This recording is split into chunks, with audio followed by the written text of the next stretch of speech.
இரண்டாம் கொரிந்தியர் 8ஆம் அதிகாரம் முதல் 2 வசனங்களை நாம் வாசிக்க கேட்கலாம். Let us happen to read 2 Corinthians chapter 8 முதல் 2 வசனங்கள். 8 and verses 1 and 2.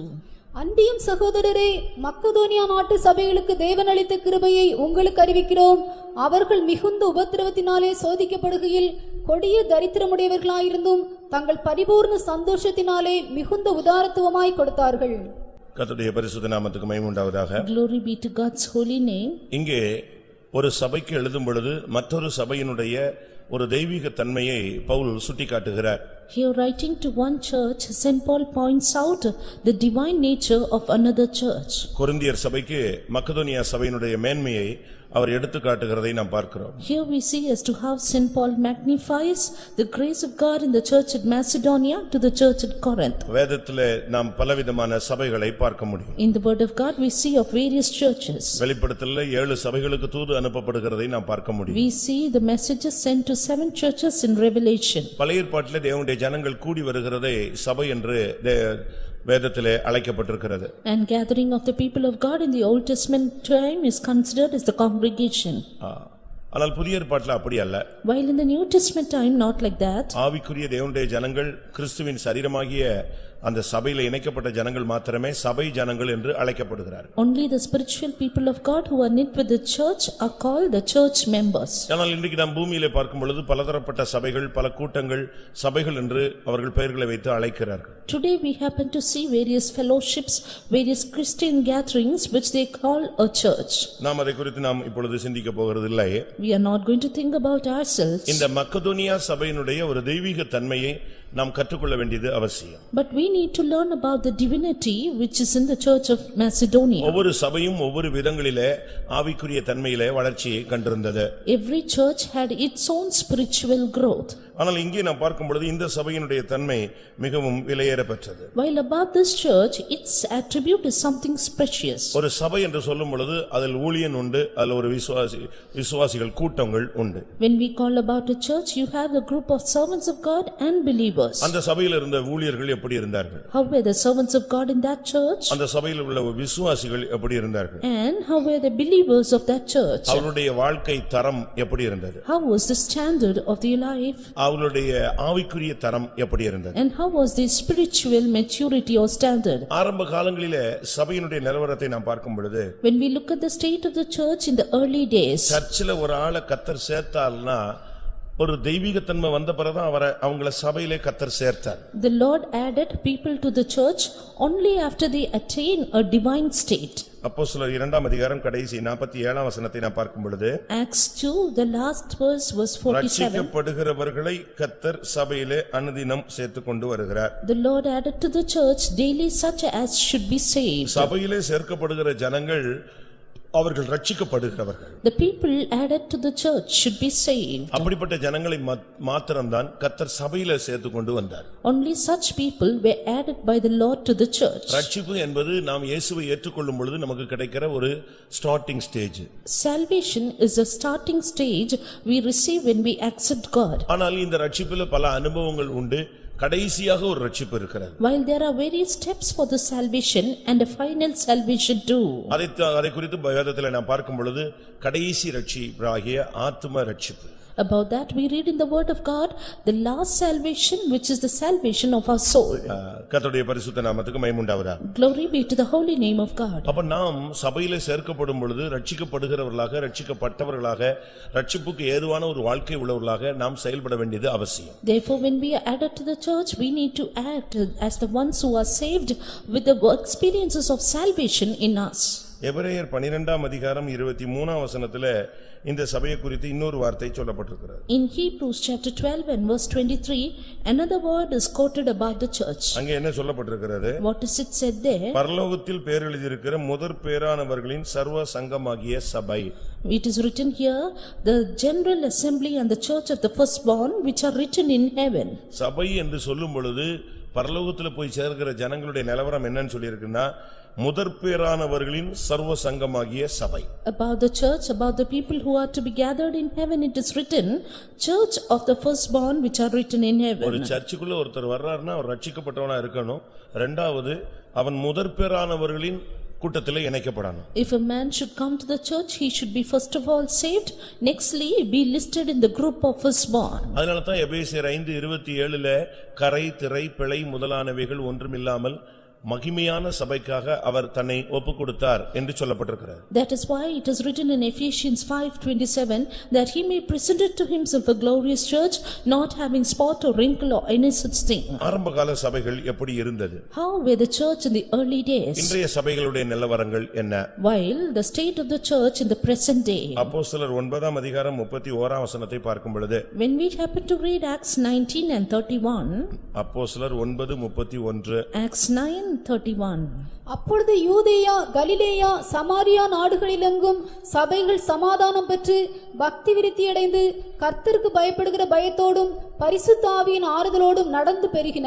சபைகள் எப்படி அந்த நாட்களிலே வேகமாக பெருக ஆரம்பித்தது என்று ஒரு ரகசியம் சொல்லப்பட்டிருக்கிறது. A secret is mentioned about the multiplying of the church in those days. ஒரு சர்ச்சுனா அங்க 4 தன்மைகள் இருக்கணும். There should be 4 attributes in a church. அது ஒரு பெரிய பணக்காரன் இருக்கணும், ஒரு ஏழை இருக்கணும், ஒரு ஊழியக்காரன் இருக்கணும், அப்படி அல்ல.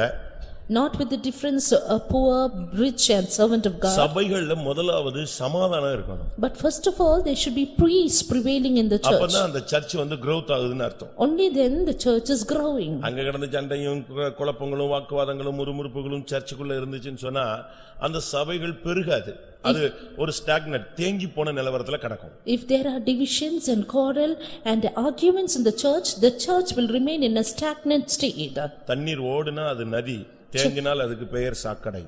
The water runs, then it is a river. If it stagnates, then it is அது நாற்றம் எடுக்க ஆரம்பிக்கும். It will start to stink. நம்முடைய ஜீவியத்துல முதலாவது சபை என்று சொன்னால் அதுல சமாதானத்தை தேவன் எதிர்பார்க்கிறார். In our life, first of all, the Lord expects peace in the church. நாம சமாதானம் இல்லாம சமாதானம் பெற்றுக்கொள்ளும்படியாக தான் இயேசுவிடம் வந்தோம். Without peace, our Jesus is coming to receive those who are in peace. ஏனென்றால் இயேசு கிறிஸ்து நமக்காக வைத்து போன ஒரே ஒரு சொத்து, என்னுடைய சமாதானத்தை உங்களுக்கு வைத்து போகிறேன். Because the only possession our Lord Jesus left with us is, my peace I leave with you. அங்கிருந்து இங்க வந்துட்டு சமாதானத்தை தேடி இங்க வந்து சமாதானத்தை பெற்றுட்ட பின்பு இங்க வந்து நம்முடைய சமாதானத்தை கெடுத்தா அதை விட ஒரு புத்தியீனமான செயல் வேற ஒன்றுமே கிடையாது. Having come to this place, if we are going to lose the peace which God has given us, then nothing else is a greater loss. இரண்டாவது சபை என்பது பக்தி விருத்தி அடைந்த ஒரு தன்மையை கொண்டு வர வேண்டும். Nextly, church should bring about a state of edification. ஒரு சரியான ஒரு பக்தி விருத்தி இல்லைன்னு சொன்னா நம்ம சர்ச்சில் போனதுல பயன் இல்ல, அப்படி ஒரு சர்ச் இருந்தும் பிரயோஜனம் கிடையாது. If no proper edification, no use of a church and no use of going there. ஒரு பிள்ளையை நீங்க ஒரு ஸ்கூல்ல கொண்டு போய் சேர்க்கறீங்க. You admit a child to a school. அந்த ஸ்கூலுடைய நம்முடைய நம்பிக்கை என்னன்னா அங்க போனா நம்ம பிள்ளை நல்லா படிக்கும்னு. And we believe our child will do well. அங்க ஒரு கோச்சிங் இல்ல, டீச்சிங் இல்ல, ஒரு பிராக்டிஸ் இல்ல, ஒண்ணுமே இல்லனா நம்ம ஃபீஸ் எல்லாமே வீணா போய்டும். But if the coaching in that school is not well, then all our labor is in vain. உடனே நம்ம school மாத்துவோம். Soon we try to change the school. அதுபோல தான் சபை என்று சொன்னால் அங்க பக்தி விருத்தி அடையணும். So is it, there should be edification in the church. நீங்க இந்த சர்ச்சுக்குள்ள வந்துட்ட பிறகு உங்களுக்கு பக்தி விருத்தி அடைஞ்சிருக்கா? Having come to the church, are you edified? பக்தினா என்ன? What is godliness? பக்தினா என்ன? What is godliness? White and white போடுறதா? Is it putting white and white? இல்ல மீசை எடுக்கிறதா? Or removing your mustache? இல்ல விட நகையை கலத்துறதா? Or removing your jewels? எது பக்தி?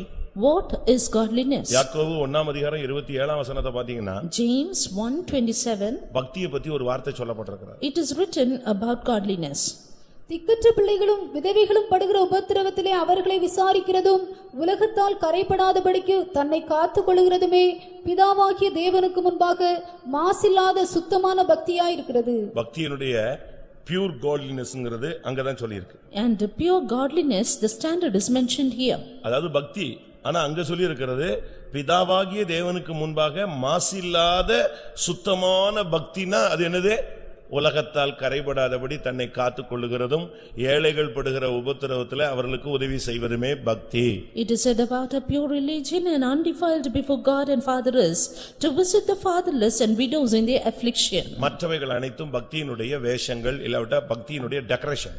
All the rest are forms of godliness or decorations of godliness. நம்முடைய பக்தி எப்படி இருக்கு? But how is ours? இந்த பக்தி, இந்த சுத்தமான பக்தி ஒரு சர்ச்சில் வந்துட்ட பிறகு இன்னும் டெவலப் ஆகணும், விருத்தி அடையணும். This pure godliness should be developed in us by coming into the church. எப்படி பக்தி டெவலப் ஆகும்? How can godliness be நீங்க developed? பாருங்க, ஒருத்தன் பக்தி முத்தி போச்சுன்னா ரோட்ல உருள்றான், இல்லாவிட்டா குதிக்கிறான், இல்லாவிட்டா செயின் போட்டுக்கிறான், கொக்கி போட்டுக்கிறான். இந்துக்கள் எல்லாம் நீங்க அப்படி பார்க்கலாம். Today you can see among the Hindus, the peak of their godliness, they even roll down on the floor and do various things for their God.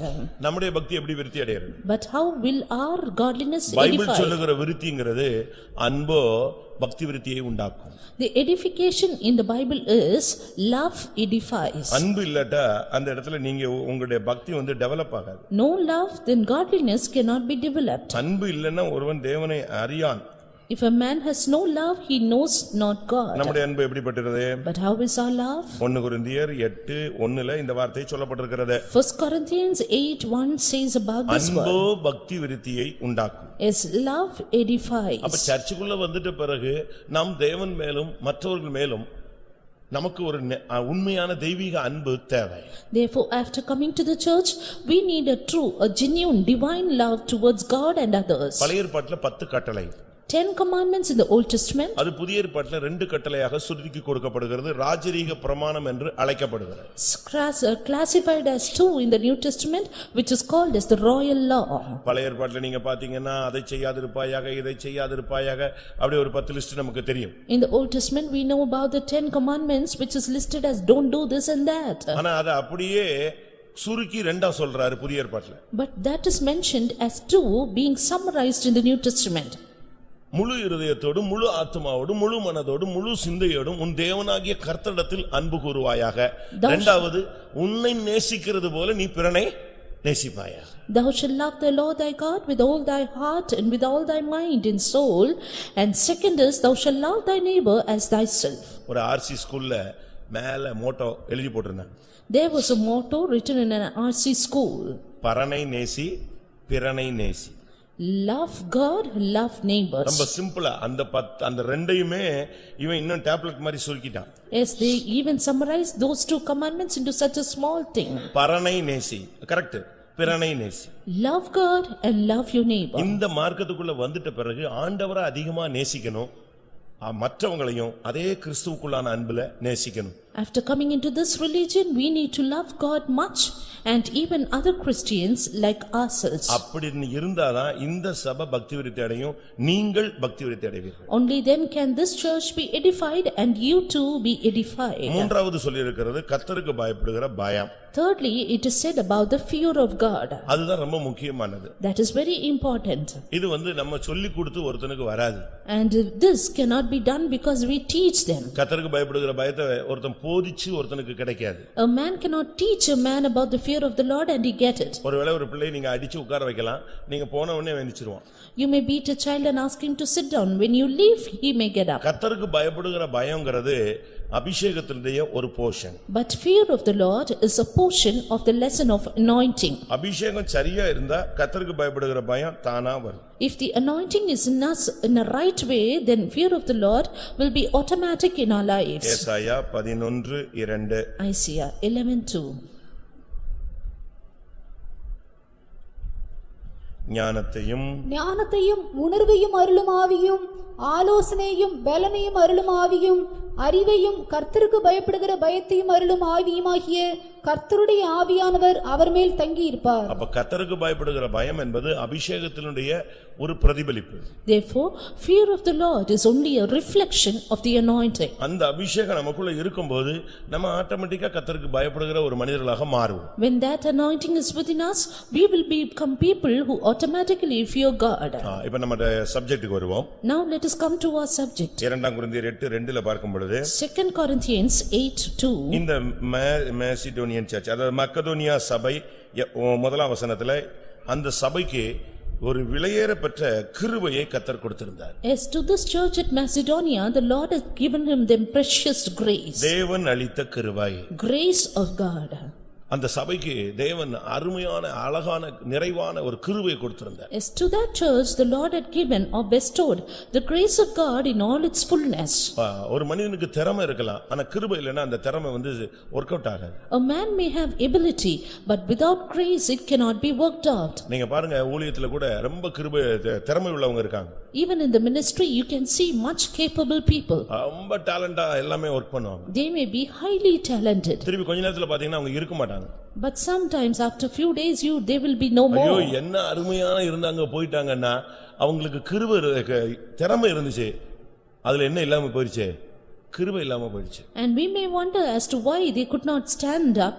That is because they had the ability but no grace of God. திறமையில இருக்கிறவனை தள்ளிரலாம், கிருபையில இருக்கிறவனை தள்ள முடியாது. You can pull down a man who stands in his ability but not a man who stands in the grace of God. திறமையில நிக்கிறவனை ஒருத்தனை தட்டிரலாம். You can pull down a man who stands in his own ability. ஆனா கிருபையில நிக்கிறவனை தட்ட முடியாது. ஏன்னா அவனுடைய அஸ்திவாரம் எங்க இருக்கு? தெய்வத்திட்ட.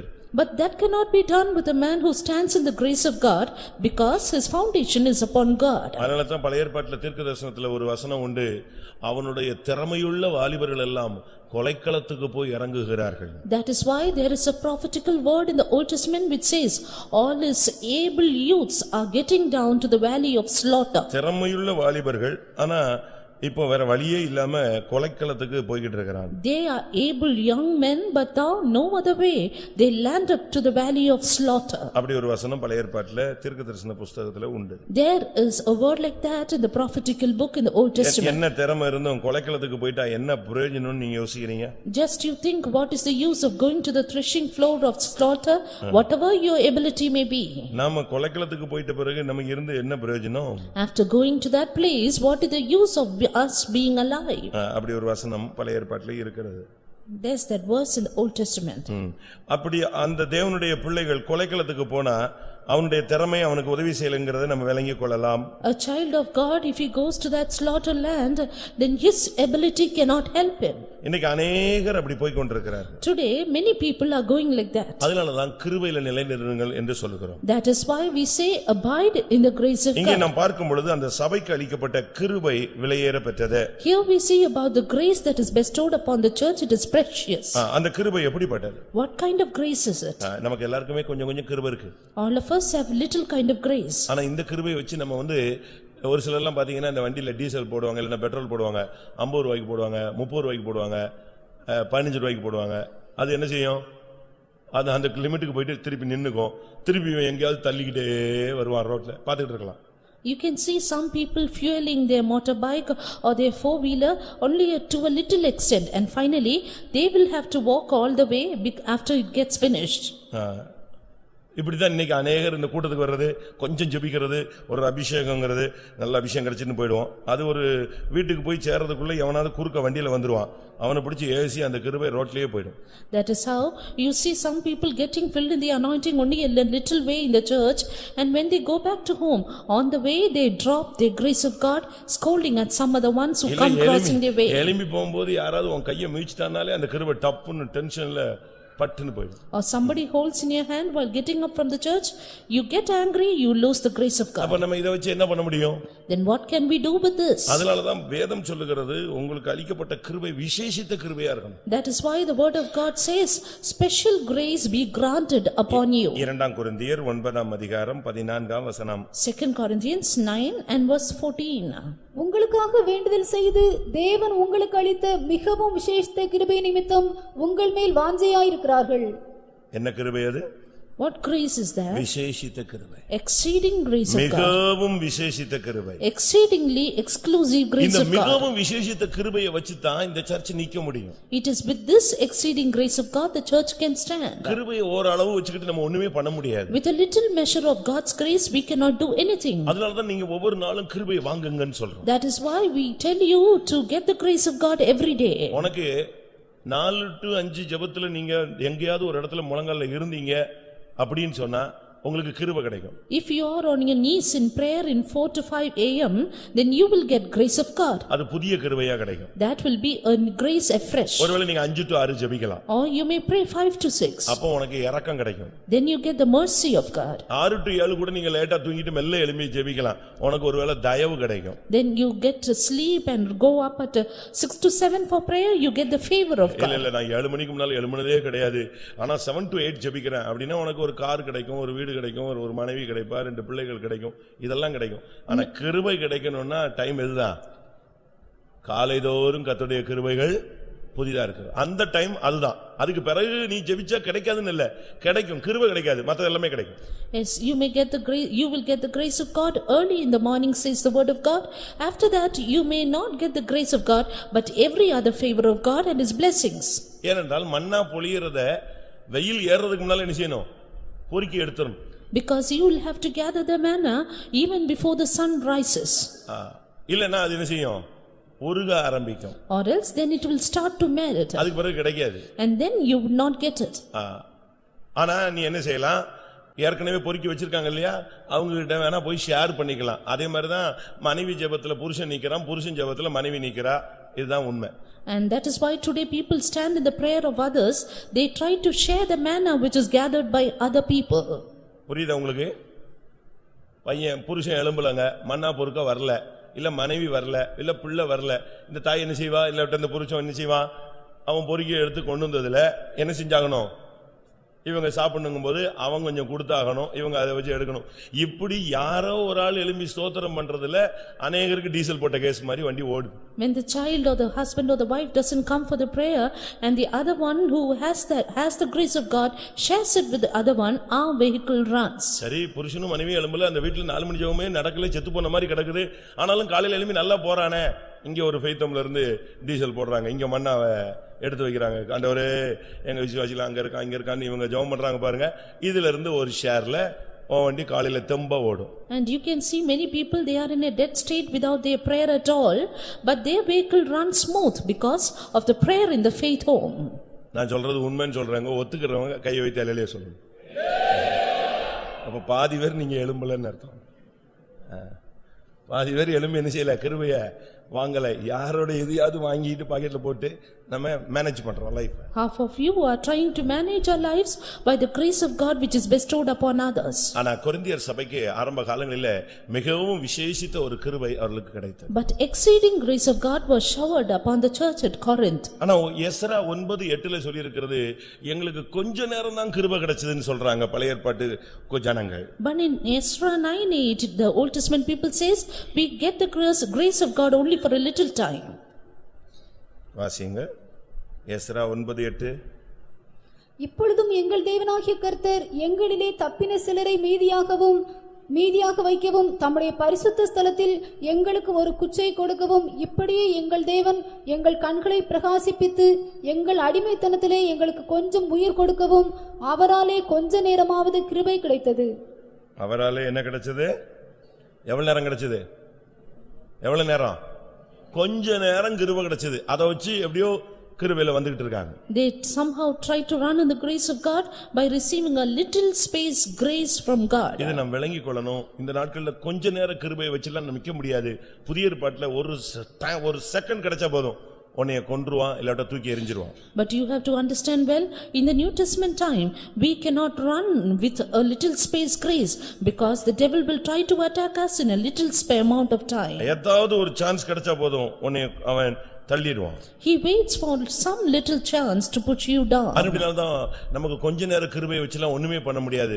மிகவும் விசேஷித்த கிருபை நமக்கு தேவைப்படுகிறது. Therefore with little space grace we cannot do anything. We need the exceeding grace of God. இந்த கிருபைங்கிறது ஒரு gift. This grace is a gift. அந்த gift நம்ம எல்லாரும் கையில வச்சிருக்கணும். All of us need to have this gift. அப்படிதான் வசனம் சொல்லுகிறது. That is how the word of God says. எபேசியர் 3:7 Ephesians 3 and verse 7. தேவனுடைய பலத்த சத்துவத்தால் எனக்கு அளிக்கப்பட்ட வரமாகிய அவருடைய கிருபை Gift of the grace of God. ஒரு தேவனுடைய பிள்ளைக்கு இந்த கிருபை ஒரு வரம் போல இருந்தாதான் அவன் அருமையாய் முன்னேறி போக முடியும். Only if a child of God have this grace of God as a gift, he can move smoothly in his run. இந்த சபை ஒரு அருமையான சபை. This church is a precious இந்த church. மக்கதோனியா சபை ஒரு விசேஷித்த கிருபை பெற்ற ஒரு சபை. Church at Macedonia had received a special grace. ஒரு தேவனுடைய பிள்ளை என்று சொல்லுகிறவன் மக்கதோனியா சபையை போல மாறி இருக்க வேண்டும். A child of God should have changed himself like the churches of Macedonia. அந்த சபை எப்பொழுதுமே ஒரு கிருபையில நிறைந்த ஒரு சபை. And that was a church ever filled with the grace of God. இந்த மக்கதோனியால இருக்கிற ஜனங்களுடைய அந்த கிருபைக்கு காரணம் என்ன? And what was the reason of the grace of God upon this church at Macedonia? அப்போஸ்தலர் 16ஆம் அதிகாரம் Acts chapter 16. அந்த சபையினுடைய தன்மையே வித்தியாசமானது. The attribute or the structure of the church itself is அதுக்கு different. காரணம் என்ன? Reason for that? அவங்களுடைய ஜெபம். Their prayer. 13ஆம் வசனம். Verse 13. ஓய்வு நாளில் நாங்கள் பட்டணத்துக்கு வெளியே போய் ஆற்றின் அருகே வழக்கமாய் ஜெபம் பண்ணுகிற இடத்தில் உட்கார்ந்து அங்கே கூடி வந்த ஸ்திரீகளுக்கு உபதேசித்தோம். இது மேசிடோனியா சர்ச்சை பத்தி உள்ள ஒரு அனுபவம். அங்கதான் லீதியாள் சந்திக்கப்படுகிறாள். This is an experience of church at Macedonia and Lydia is being visited here. 12ஆம் வசனத்துல மக்கதோனியா தேசத்து நாடுகளில் ஒன்றுக்கு தலைமையான ரோமர் என்று சொல்லப்பட்டிருக்கிறது. And verse 12 it is said about the Philippi which is the chief part of the city of Macedonia. அந்த ஜனங்கள் வழக்கமா ஜெபிச்சிட்டே இருப்பாங்க. And these people they are wont of praying. அந்த டைம் வந்துட்டா அவங்க வழக்கமா போய் அந்த ஆத்து அருகே உட்கார்ந்து ஜெபிக்க ஆரம்பிச்சிடுவாங்க. The time comes then they have the usual habit of prayer by the riverside. அப்படி ஒரு பழக்கம் அவங்களுக்கு இருந்துச்சு. They had such a practice. அங்க உள்ள ஊழியக்காரங்க அப்படி ஒரு பிராக்டீஸ கொடுத்திருந்தாங்க. And the servants of God have given them such a practice. நமக்கு ஒரு ஜெபம் தேவை. We need a prayer. ஒரு சபைன்னு சொன்னா ஜெபம் கரெக்ட்டா இருந்தா அந்த சபை நல்லா இருக்கும். In a church if the prayer is correct then it will go well. அவங்க வரல இவங்க வரல அத பத்திலாம் நீ யோசிக்கவே கூடாது. You should never consider about the coming and going of others. அந்த டயத்துக்கு நீ போய்டணும். You should go in that time. Shadrach வரல மேஷாக் வரல ஆபேத்நேகோ வரலன்னு சொல்லிட்டு தானியேல் சரி நீங்க எல்லாம் வரலையா நான் இன்னைக்கு ஜெபிக்கல அப்படினு சொல்லல. தான் முன்பு செய்து வந்தபடியே அவன் வழக்கத்தின்படி எங்க போய்டுவான்? எருசலேமுக்கு நேராக பலகணிகளை திறக்க வச்சு முழங்கால் போட்டுருவான். Daniel did not refrain his prayer looking at the coming of Shadrach, Meshach and Abednego, but he as he was wont to he went to Jerusalem to pray. ஆண்டவர் என்ன சொல்றாரு? And what did God say? நான் ஒருவனாய் ஆலயம் மிதித்தேன். I pressed the threshing by one. யாரு வரல நான் ஒரே ஆலய நின்னே அந்த ஆலயை மிதித்து நான் ரசத்தை எடுத்தேன்னு சொல்றேன். As one man I trampled over the threshing floor and pressed the wine. யாரை அனுப்புவேன்னு கேள்வி கேட்கும்போது பரலோகத்துல கோடி கோடி தூதர்கள் இருந்தாங்க, ஒருத்தரும் பதில் சொல்லல. சொன்ன ஒரே ஆள் இயேசு மட்டும்தான். When the question was asked, whom shall I send? There were crores of angels in heaven, but no one answered, only Jesus answered. இந்த ஜனங்கள் கரெக்ட்டா ஜெபத்தை போய்டுவாங்க. These people went for the prayer in time. நமக்கு அந்த பிராக்டீஸை விட்டுறவே கூடாது. We should never forsake this habit. நம்ம மிஷனுடைய கான்செப்டே எப்படின்னா பாஸ்டர்ஸ் சிஸ்டர்ஸ் இவங்க எல்லாம் மாறிட்டே இருப்பாங்க, வந்துகிட்டே இருப்பாங்க. அது rotation. That is the concept of our mission. Pastors and sisters will keep changing. ஆனா உன்னுடைய prayer lifeல சேஞ்சிங் வரவே கூடாது. வேணும்னா இன்னும் டெவலப் பண்ணலாம். 1/4 மணி நேரம் ஜெபிச்சாலும் 1/2 மணி நேரம் ஜெபிக்கலாம். 1/2 மணி நேரம் ஜெபிச்சாலும் எங்க செய்யலாம்? 1 மணி நேரம் ஜெபிக்கலாம். 1 மணி நேரம் முழங்கால் நின்னால் 2 மணி நேரம் நிக்கலாம். இப்படியே நம்மள டெவலப் பண்ணணுமே தவிர நீ வளர்பிறையாக இருக்கலாம், தேய்பிறையாக மாறக்கூடாது. But you should always never keep changing in your life in prayer. You should keep developing them and never get erased off from your prayer life. நீ குறஞ்சேன்னா யாரா மாறிடுவ? தேய்பிறையாய் மாறினால் அமாவாசையாய் மாறுவாய். வளர்பிறையாய் வந்தால் நீ பௌர்ணமியாய் மாறுவாய். If you get decreased you will become no moon, but if you get increased you will become a full moon. உன் ஜெபம் குறைய full dark ஒரு அழுத்தம். நீ ஜெபம் பிரைட் ஆக ஆக உன்னுடைய முகம், உன்னுடைய ஊழியம், உன்னுடைய ஜீவியம் எல்லாமே ஷைன் பண்ணும். When your prayer decreases, you will be pressed down by the darkness. But when your prayer increases, your face, your life, everything will shine. ஏனென்றால் அந்த சபையில பவுல் ஊழியக்காரனாக இருந்தார். Because Saint Paul was a minister of that church. அவனுக்கு ஒரு நாள் ஒரு சொப்பனம் கிடைக்கிறது. He one day had a dream. அதுக்கு முன்னால அவனுக்கு ஆசியாவுக்கு போகணும்னு அவனுக்குள்ளேயே ஒரு ஆசை. And just before that, he had a desire within himself to go to Asia. ஆசியால போய் ஊழியம் செய்யணும்னு புறப்பட்டான். He went to minister in Asia. பேக்கிங்லாம் முடிஞ்சு புறப்படும்போது சொல்றாரு ஆவியானவர் நீ போக கூடாதுங்கறார். When he was about to start, the Spirit of God says, you should not go there. பேசாம அமைதியா உட்கார்ந்துட்டான். He was silent. அதுக்கு அடுத்த நாள் மீசியாவுக்கு புறப்படுறதுக்கு ரெடி ஆயிட்டான். Next day he was ready to go to Mysia. இப்போ ஆவியானவர் சொல்றாரு நீ அங்கேயும் போக கூடாது. And now the Spirit of God says you should not go there also. நடத்திப்பு இல்ல. No leading. பேசாம உட்கார்ந்தார். He simply sat. ஜெபிச்சிட்டு இருக்கான். He was praying. அப்போ ஒரு தரிசனம் மக்கதோனியா சபையிலிருந்து ஒருத்தன் வந்து எங்களுக்கு உதவி செய்யுங்க அப்படின்னு கூப்பிடுறான். Then he saw a vision of a man from Macedonia.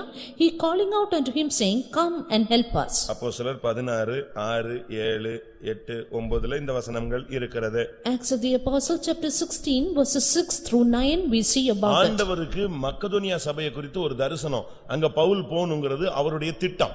And it was God's plan that Paul should go to Macedonia and he gave him a vision for that. ஆனா இவர் வேற எங்கேயோ ரூட்ல போறதுக்கு ட்ரை பண்றார். But Paul was attempting to go to some other route. ஆவியானவர் அவரை பரிசுத்த ஆவியானவர் அவரை தடை பண்ணினார் என்று 6ஆம் வசனம் சொல்லுகிறது. Verse 6 says, Holy Spirit of God forbid him for that. அடுத்த ரூட்ல போகும்போதும் 7ஆம் வசனத்துல அதை தடை பண்ணினார்னு சொல்லிருக்கு. Next route he got up, again the Spirit of God suffered him not. இப்ப மக்கதோனியா சபைக்கு அனுப்பணும்னு ஆண்டவர் பேசுறார். Now the Lord talked that he should go to Macedonia. உடனே பவுல் அந்த இடத்துக்கு வந்து சேருகிறார். Soon Saint Paul reached that place. Pavul ஒரு ஊழியக்காரனா இருந்தா அந்த சபையில உள்ளவங்க எல்லாம் எப்படி இருப்பாங்க? If Saint Paul is a servant of God, how will the people of the church be? சபை விசுவாசிகள் ஊழியர்கள் சேர்ந்ததுக்கு பேர் தான் என்னது? சபை. Church is called as a gathering of the servants of God and believers. சரீரமும் தலையும் சேர்ந்தாதான் முழு சரீரம்னு பேரு. Head and body together is called the body. அப்ப இருதயத்துக்கு ஏற்ற ஒரு மேய்ப்பன் அந்த சபையில இருந்தா அந்த சபை எப்படி இருக்கும்? Therefore, when there is a shepherd after one's heart in that church, how will the church be? அது மாத்திரமல்ல, Not only that, அந்த சபையிலே தீமோத்தேயும் ஊழியக்காரனா இருந்தான். and even Timothy was a servant of God of that church. அடுத்து ஷீலா அந்த இடத்துல ஊழியக்காரனா இருந்தான்.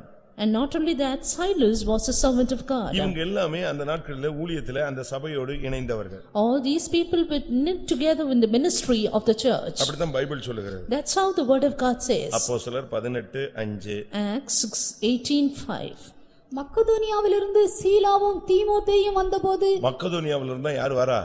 சீலாவும் தீமோத்தேயும் வராங்க. ஏன்னா அவங்க அந்த இடத்துல ஊழியம் செய்தாங்க. Silas and Timotheus were come from Macedonia because they ministered there. அப்படிதான் வேதம் சொல்லுகிறது. That is how the word of God says. அப்ப நாம இந்த நாட்களிலே அந்த சபையில உள்ள ஊழியக்காரங்களுடைய நிலவரத்தை புரிந்து கொள்ள முடிகிறது. Therefore in these days also we are able to understand the state of the servants of God in the church. அப்போஸ்தலர் 19ஆம் அதிகாரம் 21 22லயும் தீமோத்தேயும் எரஸ்தும் அந்த இடத்துல ஊழியம் செய்தார்கள். 21 and 22 of Acts chapter 19 says Timotheus and Erastus did the ministry there. தீமோத்தேயும் எல்லாம் நல்ல ஊழியம் செய்றாங்க. வாலிபன் Timotheus was a young man who did the ministry well. பவுல்லாம் ஜீவனை அப்படியே கொடுக்கிற ஒரு ஊழியக்காரன். And Paul was a servant of God who laid down his life. அவங்க தான் இந்த ஜெபங்கள் எல்லாம் ட்ரெய்னிங் கொடுத்தாங்க. And it is these ones who trained them for the prayer. ஒரு சபைன்னு சொன்னா ஊழியர்கள் சரியா இருக்கணும். If a church, the servants of God should be proper. வேர் பரிசுத்தமா இருந்தால் கிளைகளும் பரிசுத்தமா இருக்கும். If the root is holy, then the branches also. தீமோத்தேயும் எல்லாம் ஊழியனா ஜீவனை உயிரை கூடனா கொடுத்துருவான் அப்படியே. And Timotheus, if he asks to lay down his life, he will do it என்னுடைய immediately. உத்தம குமாரனாகிய தீமோத்தேயுன்னு சொல்றான். And he says, my faithful son Timotheus. என் மனசு போன்ற ஒரு ஆள் அவன்தான் சொல்றான். And he says, he is a man who is like my mind. Pavul அந்த அளவு அவனை குறித்து சாட்சி சொல்றார். Saint Paul gave such a great testimony regarding him. அதே மாதிரி சீலா சாதாரண ஆள் கிடையாது. And like that, Silas also not an ordinary man. சீலான்னு சொன்னா ஏதாவது பொண்ணுன்னு நினைச்சிட கூடாது நீங்க. It is not a girl. ஒரு சிலர் அப்படிதான் நினைச்சுக்கிறாங்க, அப்படிதான் பேர் வச்சிருக்காங்களாம். Something like that. சீலான உடனே பவுல் கூட சேர்ந்து சுத்தின ஒரு பொண்ணு இல்லனா மனைவி நினைச்சிட்டு அப்படிதான் என் மகளுக்கு பேர் வச்சேன்னு ஒரு அம்மா வந்துச்சு. நான் சொன்னேன், ஐயோ அது இங்கிலீஷ்ல பார்க்காம விட்டுட்டு போட்டுருக்கு, அது பையன். Something that it is a female name, therefore they give that name to the girl child. இந்த ஷீபா ஷீலா இதெல்லாம் பையங்க. அது நம்ம ஆளுங்க எல்லாம் ஷீபா ஷீலா எல்லாம் பொண்ணுன்னு வச்சிருக்காங்க. அப்படிதானே? கரெக்ட் தானே? மேபி போசத்தினுடைய கூட இருந்த ஆள் பேர் என்ன? என்னது? ஷீபா தான். The man with Mephibosheth is called Ziba. Correct தானா? நம்ம ஆளுங்க எல்லாம் சரி ஆசையில என்னத்தையா வச்சுட்டு போறான், விட்டுருங்க. ஆனா பைபிள் சொல்லுது இந்த சைலஸ் இவங்க எல்லாம் பயங்கர வைராக்கியமானாங்க. The word of God says about this man Silas that he is a devout person. சரியான பவர்ஃபுல்லானவன். A man who was extremely powerful. தீமோத்தேயு வந்துட்டானாலே பவுலுடைய பிரசங்கம் சூடாயிடும். Soon after Timotheus comes, this Paul's sermon would be hot. பவுலுக்கு ஆவியில வைராக்கியம் வந்துரும். Paul would be envied in the spirit. மறுபடியும் அந்த வசனம் வாசிங்க. அப்போஸ்தலர் 18:5. Acts 18:5. மக்கதோனியாவிலிருந்து சீலாவும் தீமோத்தேயும் வந்தபோது பவுல் ஆவியில் வைராக்கியம் கொண்டு இவங்க ரெண்டு பேரும் வந்தாங்க. யாருக்கு சூடு ஆயிடுச்சு? வலது கை கொடுத்த மாதிரி ஆயிடுச்சு. இவன் ஆவியில வைராக்கியமா இயேசுதான் கிறிஸ்துன்னு பிரசங்கம் பண்ண ஆரம்பிச்சிட்டான். The coming in of both these people became a right hand for Paul and he started preaching with zeal. நாம நின்னா நம்ம சபைக்கு வந்தாலே ஒரு அபிஷேகம் வரணும், ஒரு தூது வரணும், ஒரு அக்கினி இறங்கணும். Soon after we come to the church, there should be a sermon, there should be a fire coming upon the church. அடுத்ததாக Nextly, அந்த ஜனங்களுடைய இருதயம் அழகா ஓபன் ஆயிடும். about the heart of the people, it was opened easily. நான் பிரசங்கம் பண்ணுவேன், ஒரு சிலருடைய இருதயம் திறக்கவே திறக்காது. இருதயம்னா நல்ல நிலம்னு சொல்லியிருக்கு, நான் பாட்டுக்கு விதைக்க அது பாறை மாதிரி இருந்துச்சுன்னா என்ன பிரயோஜனம்? Heart of the people of God is considered as a ground, and when we sow the seed which is the word of God, if it is hard like a rock, what is the use of it? இல்ல இருதயம் ஒரு முள்ளு செடி மாதிரி இருந்தா அது என்ன பிரயோஜனம்? Or if the heart is like a thorny bush, what is the use? இல்ல இருதயம் ரோடு மாதிரி வச்சிருந்தா என்ன பிரயோஜனம்? Or if the heart is like a road, what is the use of it? நிலம் நல்ல இருதயத்தை காண்பிக்கிறது. And the ground shows a good heart. அப்போஸ்தலர் நடபடிகளை நான் பார்க்கும் பொழுது 16-14 பார்க்கும்போது, When we see in Acts 16:14, அந்த பெண்ணுடைய இருதயத்தை கர்த்தர் திறந்து அருளினார். we see the Lord opened the heart of that woman. இருதயம் திறக்கிற விசுவாசிகள் தேவை. Yes, we need the believers who open their heart. இருதயம் திறந்த விசுவாசிகளுக்குள்ள தான் நம்ம சத்தியத்தை கொடுத்தா பூஸ்ட் ஆவாங்க. Only in the heart of those people of God who open their heart, the word of God can be boosted. அந்த விதைக்கிற வசனம் அப்படியே 100% பலன் கொடுக்கும். The seed that is sowed will give 100% fruit. சில பிள்ளைகளை பாருங்க, அடின்னு அடிச்சாலும் படிக்காது, படிப்பு ஏறாது. Look at some children, you beat them how much ever, studies will not get into their brain. ஒரு சிலர் என்ன படிச்சாலும் ஜஸ்ட் பாஸ் தான் எடுப்பாங்க. And some people, how much ever they study, only just pass. ஆனா சில பிள்ளைங்க இருக்காங்க, But there are some people, அப்படியே டீச் பண்ணும்போது அப்படியே உட்கார்ந்திருப்பாங்க. some students who just listen even as they teach. அந்த கிராஸ்பிங் பவர் கூட அவனுக்கு. And their grasping power is very high. அப்படியே போட்டா போதும் அதை அப்படியே புரிஞ்சுக்குவான். திருப்பி கேட்டீங்கன்னா திரும்ப அப்படியே டிட்டோவா சொல்லுவான். They just put a word, they will grasp it immediately and put it back for us. அந்த அளவு ஒரு கிருபை சில பிள்ளைகளுக்கு இருக்கு. As some students have such a kind of grace. நம்முடைய சத்தியத்தை கேட்கிற நமக்கு அப்படி ஒரு இருதயம் திறந்த தன்மை இருந்தாதான் நம்ம விதைக்கிற வசனம் அவங்களுக்குள்ள அப்படியே பலன் கொடுக்கும். And for the people of God who listen to the word of God, if they have this kind of attitude, the grace or the word of God that is sown in their heart will bring forth much fruit. இந்த சர்ச்சில் உள்ளவங்களுக்கு helping tendency கூட. For the people in this church, they had an extremely great helping tendency. ரோமர் 15ஆம் அதிகாரம், Romans 15, அங்க என்ன சொல்லப்பட்டிருக்கிறது? what is it said there? 26ஆம் வசனம். Verse 26.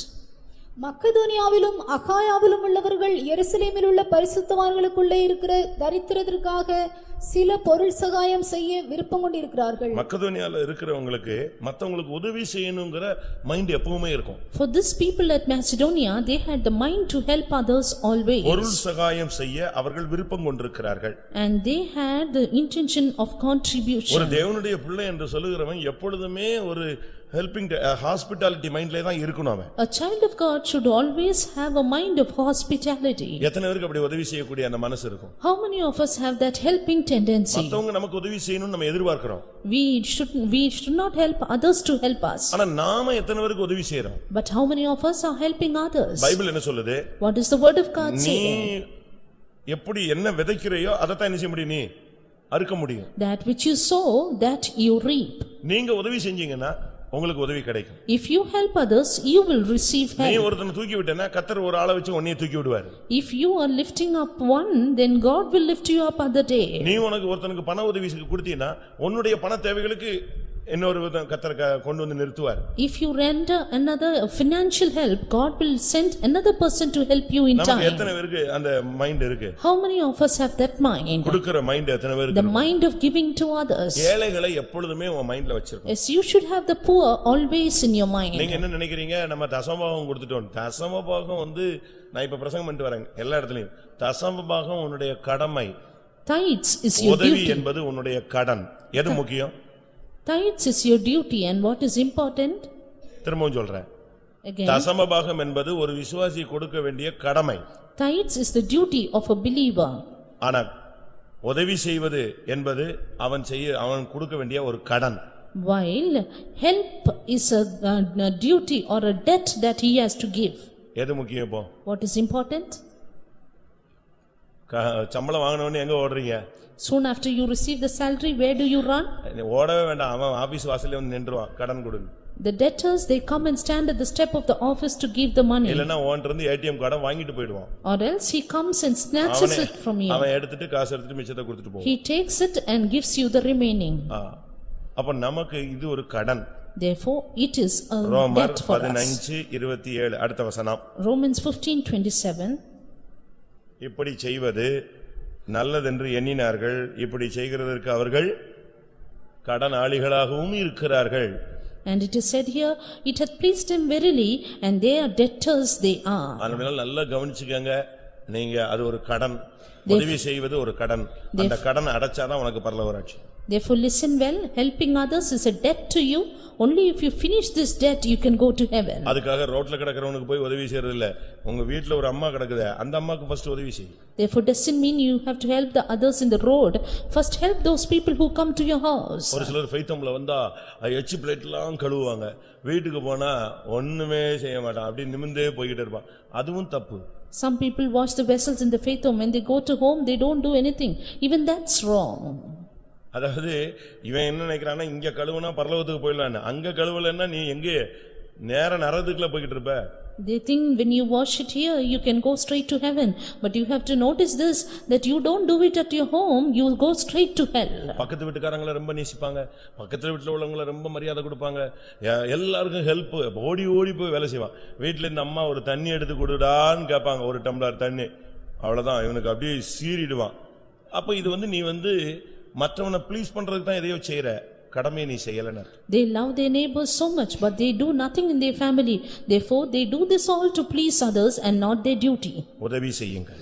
Do help. மக்கதோனியா சர்ச்சினுடைய ஸ்பெஷாலிட்டியே என்னன்னா, இல்லனாலும் உதவி செஞ்சிருவான். The speciality of the church at Macedonia is, even if they don't have, they will help. 2 கொரிந்தியர் 8:2க்கு மறுபடியும் வாங்க. 2 Corinthians 8:2. Verse 2. அவர்கள் மிகுந்த உபத்திரவத்தினாலே சோதிக்கப்படுகையில் கொடிய தரித்திரமுடையவர்களாயிருந்தும் தங்கள் பரிபூர்ண சந்தோஷத்தினாலே மிகுந்த உதாரத்துவமாய் கொடுத்தார்கள். மிகுந்த உபத்திரவம், கொடிய தரித்திரம். As their affliction is great and they have deep poverty. எப்படி இருக்கும் நீங்க யோசிச்சு பாருங்களேன். Just think about this. ஒரு 10,000 ரூபாய் இருக்கு, 1000 ரூபாய் காணிக்கை கொடுக்கிறது ஒரு பெரிய பிரச்சனையே இல்ல. And giving 1,000 from 10,000 is not a problem. இல்ல லட்சக்கணக்கில் இருக்கு, அதுல இருந்து ஒரு போர்ஷனை காணிக்கை கொடுக்கிறோம், அது easy. You have lakhs and giving a portion of an offering is not, that is easy. ஆனா பயங்கர உபத்திரவம், இன்னொரு பகுதியில கொடிய தரித்திரம். ஆனாலும் அவங்களுடைய மைண்ட்ல அந்த கொடுக்கணுங்கிற சிந்தை நினைச்சில குறையவே இல்ல. But their trial is or affliction is great, deep poverty they had, but their mind of helping others did not come down at all. ஒரு குருவும் சீடனும் தண்ணில குளிச்சிட்டு இருந்தாங்க, தண்ணில குளிச்சிட்டு இருந்தாங்களாம். A man, குருவும் சீடர், a master and his disciple, they were bathing in water. ஒரு தேள் தண்ணில கிடந்து தத்தளிச்சிட்டு இருந்துச்சு. And soon a scorpion was just happening for his life. குரு அதை பிடிச்சு வெளியே விட்டார். The master took it out. என்ன பண்ணது? And what did it do? Thanks சொல்லுமா. Will the scorpion say thanks? என்ன செய்யும்? பட்டுன்னு வெட்டிச்சு. It scorned him immediately. அவர் அதை வாங்கிக்கிட்டு வெளியே கொண்டு போய் விட்டுட்டார். And he took it and he went out. திரும்ப குளிச்சிட்டு இருந்தாரு. Again he came to bathe. சீடர் அமைதியாயிட்டான், சரி இவர் தொட்டாரு வாங்கிட்டாருன்னு விட்டான். Disciple was silent, saying, he touched, therefore he got it. கொஞ்ச நேரத்துல பார்த்தா அந்த தேள் அங்க சுத்தி அது ஏதோ ஒரு இதுல திருப்பி இதே தண்ணிக்குள்ள விழுந்துருச்சு. And after some time you see the same scorpion fell into the water again by chance. அதே குருவுக்கு முன்னால தத்தளிச்சிட்டு போகுது. And it was trying for its life before the same master. திரும்பவும் அந்த குரு அதை பிடிச்சு வெளியே விட்டாரு. அது இரண்டாவது ஒரு கொட்டு கொட்டிட்டு போயிடுச்சு. Again the master took it and pulled it out. It gave the second sting to the master. சீடன் கேட்டான், The disciple asked, ஃபர்ஸ்ட் ஏதோ செஞ்சீங்க, அது என்னவோ ரொம்ப புனித தன்மையில காப்பாத்தணும்னு நினைச்சு செஞ்சு விட்டீங்க, அது கொட்டிடுச்சு. இப்ப ரெண்டாவது செத்தா சென்னா அது உயிரோட இருந்தானே, திருப்பியா அதை பிடிச்சு விட்டு ரெண்டாவது கொட்டு வாங்கணுமான்னு கேட்டான். You did it for with a sacred intention the first time, it stank you, and why should you help it the second time? அப்ப அவர் சொன்னாரு, Then he said, அதனுடைய புத்தி கொட்றது, என்னுடைய புத்தி உதவி செய்யறது. இதுதான் ரெண்டு பேருக்கும் உள்ள டிஃபரண்ட் இவ்வளவுதான். Its understanding is only to stink, while my understanding is to help. That's the difference. உங்களுக்கு புரிஞ்சிருச்சா? அது அதனுடைய புத்தி நீ 100 ட்ரிப் எடுத்து விட்டாலும் என்ன செய்யும், அது கொட்டும். Its tendency is only to stink how many times you help it. ஆனா உன்னுடைய டெண்டன்சி என்ன எப்படி இருக்கணும்னா, அது கொட்டுதோ இல்லையோ அது ஜீவன் போறதுக்குள்ள அதை காப்பாத்தணும். While your tendency should be to help for its life, whether it stings or not. நமக்கு எத்தனை பேருக்கு இப்படி உதவி செய்ய முடியும்? How many of us will be able to help this way? ஒரு நாள் சாப்பாடு கொடுப்பாங்க, They will give the food அந்த for one வயசான day. அம்மா மறந்து போய் பையன்ட்ட, அப்பா உன் மனைவி சோறே போடலன்னு சொல்லிடுவா. அதுக்கு பிறகு அவன் சொல்லுவான், என்ன எங்க அம்மாக்கு சோறே கொடுக்கலாம், அதான் இப்பதான் சாப்பிட்டுச்சுன்னு. அடுத்த நாள் உண்மையாவே சோறு போட மாட்டான். எதுக்கே போட்டும் பிரச்சனை, போடாட்டாலும் போடலன்னா போடலன்னு போட்டும். போட்டு கெட்ட பேர் வர்றதை விட போடாமல் இருப்பதே நல்லது. The daughter-in-law house, she will feed the old woman, but loss of memory power, she'll say, she did not give me, but again she will not give her. நான் ஒரு பிள்ளைகிட்ட சொன்னேன், நீ சண்டை போட்டுக்கிட்டே இருக்கிற, சமாதானம் ஆயிடு அப்படின்னு சொன்னேன். And I told one girl saying, you're always fighting, you get to be in peace. அவ சொன்னா, சண்டை போட்டு போட்டு திருப்பி திருப்பி இந்த மன்னிப்புங்கிறத விட பேசாம ஒதுங்கி போவது நலம்னு சொன்னா. Then she said, rather than putting in the struggle and getting reconciled, it is better to remain at a distance. அப்படி அல்ல. That's not the thing. Bible என்ன சொல்லுதுன்னு நம்ம கத்துக்கணும். You have to learn what the Bible அவங்களுக்கு says. பெரிய தரித்திரம். They had a deep poverty. ஆனா அவனுடைய பிரேயர் லைஃப், அவனுடைய கிருபை, அவனுடைய இருதயம் திறந்த அனுபவத்துல அந்த தரித்திரத்தை பார்க்க முடியாது. உதவி செய்யறது மட்டும்தான் அவன் மைண்ட்ல தெரிஞ்சது. அதை தான் பிராக்டிஸ் பண்ணிக்கிட்டே இருந்தான். But because of their prayer life, their abundance of grace of God and opened heart, they only sought to help others. அவங்களுக்கு அந்த பிரேயரோ அந்த கிருபையோ அந்த இருதயம் திறந்த அனுபவமோ இல்லைன்னா நம்மள மாதிரி தான் இருப்பாங்க அவங்களும். If they did not have this prayer life and grace of God and opened heart, they would be remaining like us. அந்த கொடிய தரித்திரத்திலும் அவங்க மைண்ட்ல ஒரு மிகுந்த உதாரத்துவம் இருந்தது. But they had a much mind of liberality even amidst their great poverty. அவங்களுக்குள்ள ஒரு மிகுந்த உதாரத்துவம், கொடுக்கணும் எல்லாத்தையுமே கொடுத்துருவோம் அப்படிங்கிற மைண்ட் அவங்களுக்கு இருந்துச்சு. They had the deep thought of liberality, offering much more they can. அப்படிதானே? நீதிமொழிகள் 11:25 பார்த்தா Proverbs 11:25 says, அந்த மிகுந்த உதாரத்துவத்தை பத்தி என்ன சொல்லியிருக்கு? it is said about the abounding liberality. உதார குணமுள்ள ஆத்துமா செழிக்கும். உதாரத்துவம் உள்ள மனுஷன் செழிப்பான் இல்ல, அந்த மனுஷனுடைய ஆத்துமா என்ன செய்யும்? செழிக்கும். It is said, the soul of that man shall flourish. உன்னுடைய ஆத்துமா செழிக்கணும்னா உனக்கு உதார குணம் தேவை. If your soul should flourish, you need the helping tendency. நீங்க இத இன்னையில இருந்து நீங்க பயிற்சி விட்டு பாருங்க, உங்களுடைய ஆத்துமாவுக்குள்ள ஒரு செழிப்பு உண்டாகும். From today you practice this and you will have the flourishing in your soul. அவங்க கொடுக்கிறதுக்கு யோசிக்கவே மாட்டாங்க. They never thought to give others. அந்த ஏழை விதவை அவள்கிட்ட இருந்து ஒரு துட்டுக்கு சமான 2 காசு.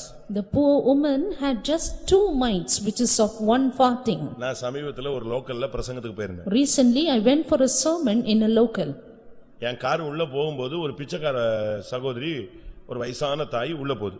When my car went in, a poor woman who was a beggar, she also went in. சுத்தமா கருப்பாயிருச்சு அந்த Dress. And her dress was totally black. ஏழ்மை, ரொம்ப ஏழை. And very poor she was. நான் உள்ள போகுது, என் கார் அதுக்கு முன்னால அது அதுக்குள்ள நுழைஞ்சு போயிடுச்சு. And when I went in, she was just going in before me. நான் என்ன யோசிச்சேன் தெரியுமா? You know what I thought? இன்னைக்கு கூட்டம் நடக்குது, இங்க போய் எங்க பிச்சை ஊழியக்காரங்க எல்லாம் அங்க போயிருப்பாங்க, சரி போட்டுன்னு விட்டுட்டேன். I just allowed her to go, saying, now the meeting is on and the servants of God will be after her. கூட்டத்துல உட்கார்ந்திருக்கு. And she came for the meeting. நான் பிரசங்கம் ஸ்டார்ட் பண்ணா அது எந்திச்சு நேரா என்கிட்ட வருது. When I started the sermon, she came straight to me. நான் இத பிடிச்சு அங்க உட்கார வைன்னு சொன்னேன். I said, you take her and ask her to sit உடனே there. ஒரு பையன் போய் பிடிச்சு அதுல உட்கார வச்சான். Soon a boy made her to sit there. பிரசங்கம் திருப்பி ஒரு 1/4 மணி நேரம் பேசினேன், திருப்பி எந்திச்சு நேரா ஸ்டேஜுக்கு வந்துச்சு. Again 15 minutes of that sermon, she came straight to the stage. ஒரு பையன் ஓடி போய் இழுத்துட்டு போயிட்டான். A boy took her and caught her and went. எதுவும் பண்ணிராத, எங்கயாவது ஒரு ஓரத்துல உட்கார வை. I said, you don't harm her, ask her to sit her some corner. திருப்பியும் பிரசங்கம் போச்சு, எந்திச்சு வந்துருச்சு. Again during the sermon she came up. எனக்கு ஒண்ணும் ஓடல. I could not do anything. நான் சொன்னேன் விட்டுரு. I said, you leave her. என்ன பண்ணுதுன்னு பாப்போம். Let us see what she is doing. நேரா வந்துச்சு. She came straight. அது காலையில 7:15 சர்வீஸ், அது time. That was a 7:15 service. 7:45 இருக்கும், இல்லனா 8 மணி இருக்கும். It was 7:45 and I am going to wind up. இந்த காலைக்குள்ள அது பிச்சை எடுத்த காசை கொண்டு வந்து என்கிட்ட டேபிள்ல காணிக்க வச்சிட்டு அது வாட்டுக்கு போக ஆரம்பிச்சிச்சு. You know what she did? She brought her money which she got as alms and kept it on my table and went. காலையில ஒரு 1/2 மணி நேரத்துக்குள்ள அதுக்கு என்ன ஒரு 10-20 ரூபாய் கிடைச்சிருக்கும், காயின்ஸ் தான். மொத்தத்தையும் கொண்டு வந்து காணிக்கையில டேபிள்ல வச்சுட்டு ஆட்டுக்கு வெளியே எந்திரிச்சு போயிடுச்சு. எனக்கு அப்பதான் யோசிச்சேன், ஓஹோ, எனக்கு அதுக்கு டவுட் வந்துருச்சு. இது 3 ட்ரிப் மோதுறதுனால ஒருவேளை இயேசுவா இருப்பாரோன்னு ஒரு டவுட் வந்துருச்சு எனக்கு. I doubted if she would be Jesus because she came thrice. ஒருவேளை இது நம்ம என்னத்தையா துரத்தி விட்டு கடைசியில் நமக்கே சீட் இல்லாம போயிடக்கூடாது. And if you cast her out, finally it would end up in my judgment. அப்படின்ட்டு தான் தேர்ட் டைம் சான்ஸ் கொடுத்து விட்டுட்டேன். ஆனா அது ஒரு பெரிய பிரசங்கத்தை பண்ணிட்டு போயிடுச்சு. Therefore I left it for a chance and she taught me a great sermon.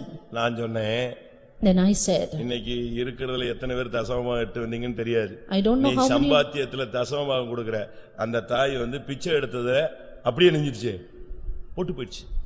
You give tithes. தசமபாகம் அல்ல, பிச்சை எடுத்ததுல தசமபாகம் கொடுக்கல, பிச்சை எடுத்ததுல எதை கொடுத்து போச்சு? அன்னைக்கு அதுக்கு தான் டிஃபனுக்கு அவ்வளவுதான் காசு. அத அப்படியே தேவசமூகத்துல காணிக்கையில வச்சுட்டு போயிட்டே இருக்கு. இப்போ இங்க உட்கார்ந்து அழகா பேண்ட் ஷர்ட் போட்டு அப்படி நீட்டா கசக்காம இருந்து தசமபாகம் கொடுக்கறாள் முக்கியமா, எது டாப்ல போயிடுச்சுன்னு யோசிச்சு பாருங்க. சொல்லுங்க. And I told the people as to how these people they bring tithes out of their salary, but this poor woman rendered all that she got because of her alms, kept it as an offering, and this is great in the sight of God. அதுக்கு சம்பாதிக்க அந்த வேலை செஞ்சு சாப்பிடுற அளவுல அதுக்கு சரீரத்துல பலனும் இல்ல, அதை பராமரிக்க கூடிய பிள்ளைகளோ சந்ததியோ இல்ல. அதுக்கு சம்பாதிக்க முடிஞ்சது ஒரே வழி என்னதுதான்?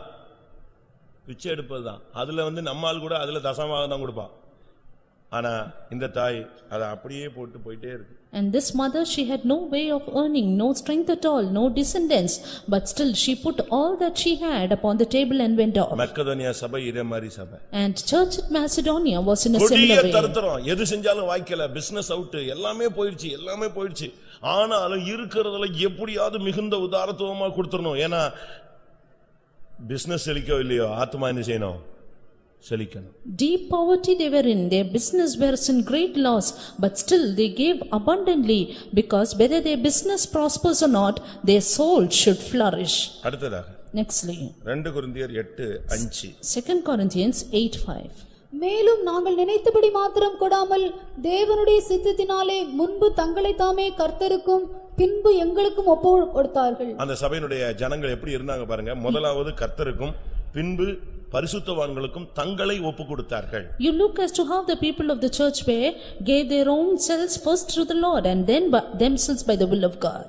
முதலாவது கர்த்தருக்கு தங்களுடைய ஆவி ஆத்துமா சரீரத்தை வாழ்க்கையவே அப்படியே ஒப்பு கொடுத்துட்டாங்க. First they surrendered their spirit, soul and body wholly to the Lord. இரண்டாவது பரிசுத்தவான்கள் கையில அப்படியே தங்களை சரண்டர் பண்ணிட்டாங்க. And then they surrendered themselves to the hand of the servants of God. எப்படி இருக்குன்னு பாருங்க.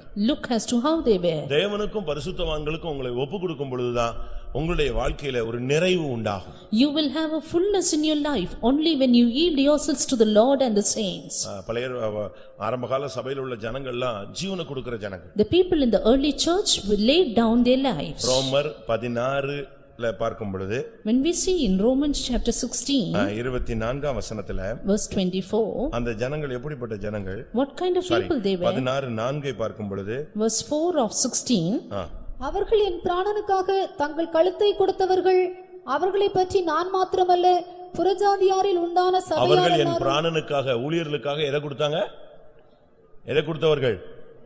கழுத்தை.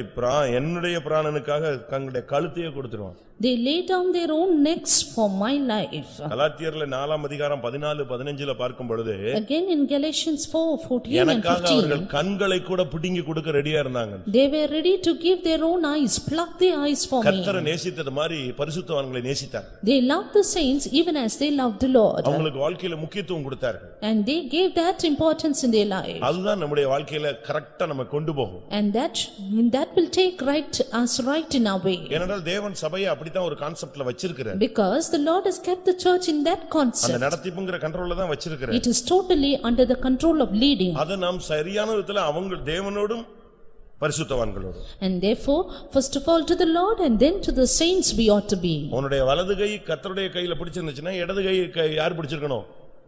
ஒரு குழந்தையை கொண்டு வராங்கன்னு வெச்சுக்கங்க. if they bring a child, ஒன்னு அம்மா இந்த சைடுல அப்பா இந்த சைடுல, யாராவது ஒரு ஆள் ரெண்டு பேரும் ஆளுக்கு ஒரு கை அணிஞ்சிருப்பாங்க.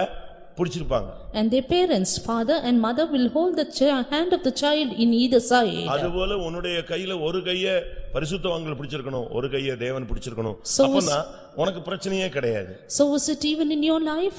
God should hold one of your hand and saints the other hand, then you will have no problem in your life. அவங்களுக்கு சர்ச்சை பத்தி எப்பொழுதுமே மைண்ட்ல இருந்துகிட்டே இருக்கும். And these people had always the thought of the church. 2 கொரிந்தியர் 2 Corinthians 11:9. 11:9.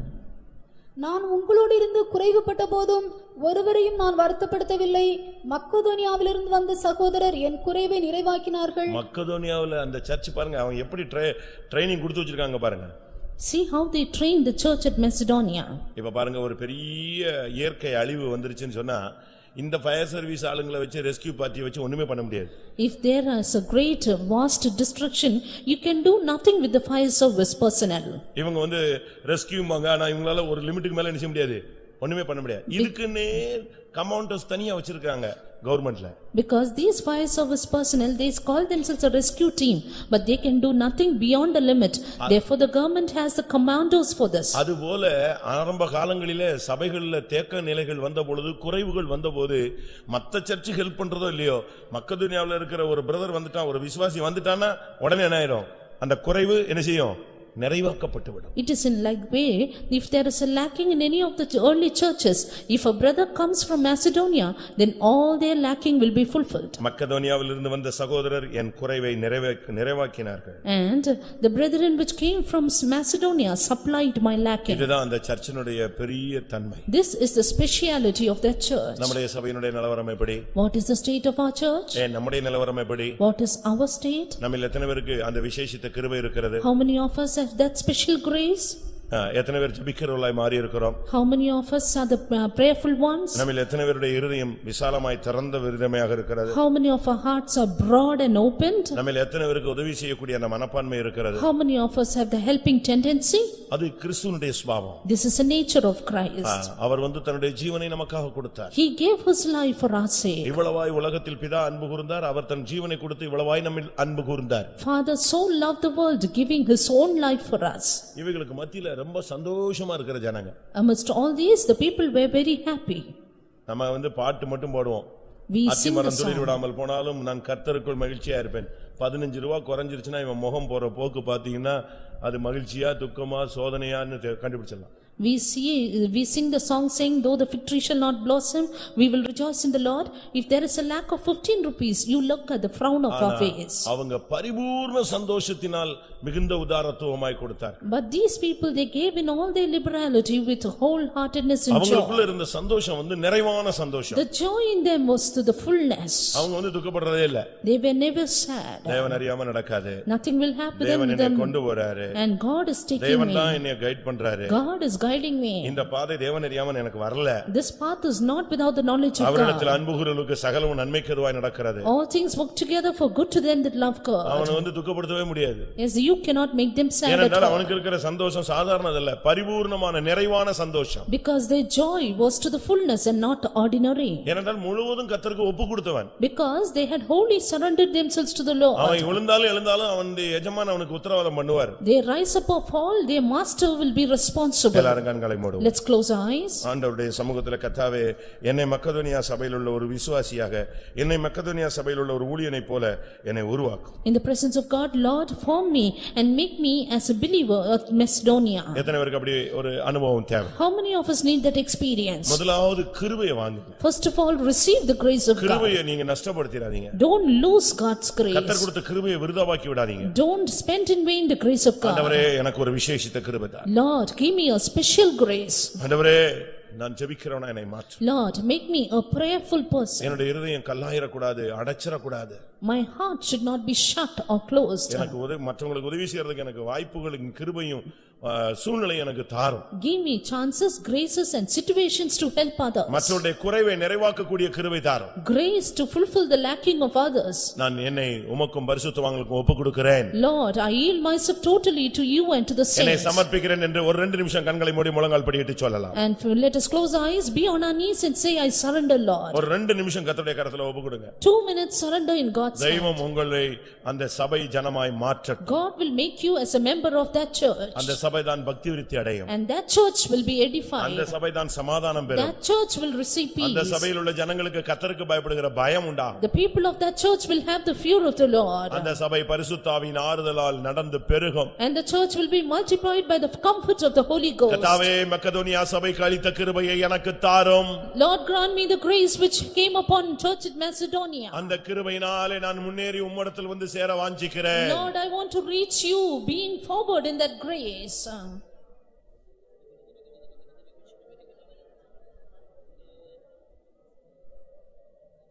நான் இப்பொழுது சொன்ன வார்த்தைகள்ல உங்களுக்கு எது தேவையோ அதை கேளுங்க.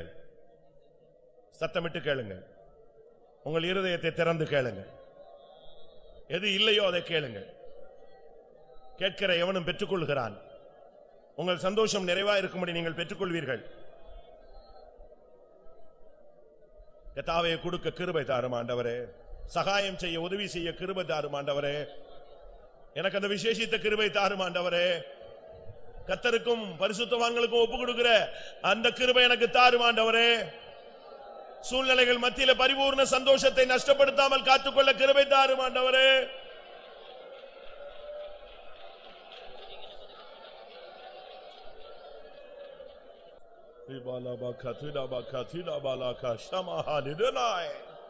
Jesus, hallelujah, hallelujah, hallelujah. அந்த கிருபை ஆவியாய் இறங்கட்டும்.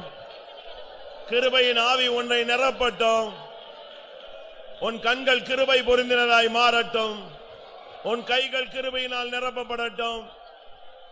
உன் கால்கள் கிருபையினால் முடிசூட்டப்படட்டும்.